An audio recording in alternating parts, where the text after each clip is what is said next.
नमस्कार. सर्वात मोठी आणि धक्कादायक बातमी समोर येते. बेशुद्ध पाडून संसार लुटला, चोर मोकाट, प्रशासन गप्प.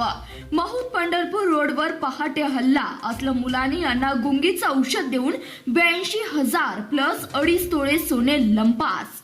पाहुयात सविस्तर. कायदा नावाला आणि भीती प्रत्यक्षात. सांगोला तालुक्यातील महूद पंढरपूर रोडवरील मुलानी वस्तीत बुधवारी पहाटे 2 वाजता गुन्हेगारीची परिसीमा गाठली. फळ विक्रेते असलं मुलानी आणि पत्नी घराबाहेर झोपले असताना 2-3 अज्ञात चोरट्याने डायरेक्ट तोंडावर गुंगीचा स्प्रे मारला. क्षणात दोघेही बेशुद्ध झाले. नंतर घराचे कुलूप तोडून कपाट फोडले. दिवसभराच्या काबाड कष्टाचे 82,000 रुपये आणि संसाराची पुंजी असलेले 2.5 तोळे सोने लुटून चोर पसार झाले. गेल्या काही दिवसापासून सांगोला परिसरात चोरीचे प्रमाण वाढले आहे. नागरिक ओरडून सांगतात, पण रात्रीची गस्त कुठेच दिसत नाही.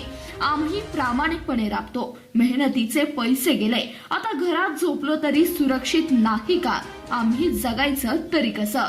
असं असलं मुलांनी यांनी भावना व्यक्त केल्यात.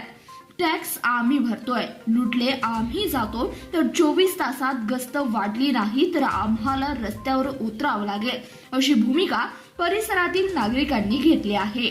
सवाल सरळ आहे, चोरी होईपर्यंत वाट बघणार का?